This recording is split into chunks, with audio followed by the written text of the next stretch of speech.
రోజు మేము వెళ్తుంటా ఉంటుందే నేను ప్రార్థన చేస్తాను. కొత్త పాట కొత్త కదా అసలు మనం ఇంటికే కానీ వెనకడి లేదు. కొత్తగా పెళ్ళైనటువంటి పెళ్ళికొడుకు చెయ్యి ఎన్నిపోయాక వెనక చూసేయడం లేదు.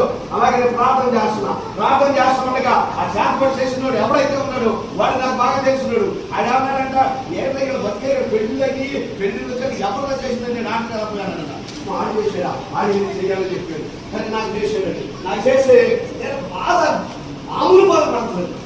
నా భార్య పడుతుంది, నా భార్య నా కూతురు మనసులో కొడుతున్నారు. నేను కింద పడుకున్నా. ఎందుకు కిందకి నేను ఎప్పుడు మిగిలితే అప్పుడు లేచి మాట్లాడే నా చేయి తగ్గింది నా భార్యకి. నాకైతే ఏడవకుంటే ప్రార్థన చేసుకోవచ్చు. ప్రార్థన చేయాలని కూడా నాకు తెలియదు. బాధ ఏంటండి, నేను గీత చూసానండి. దప్పడంతో పిండి బొమ్మలు చేసి దప్పడంతో నా తల మీద పిచ్చేస్తున్నాడు వాడు, నా చేయి తిప్పేస్తున్నాడు వాడు.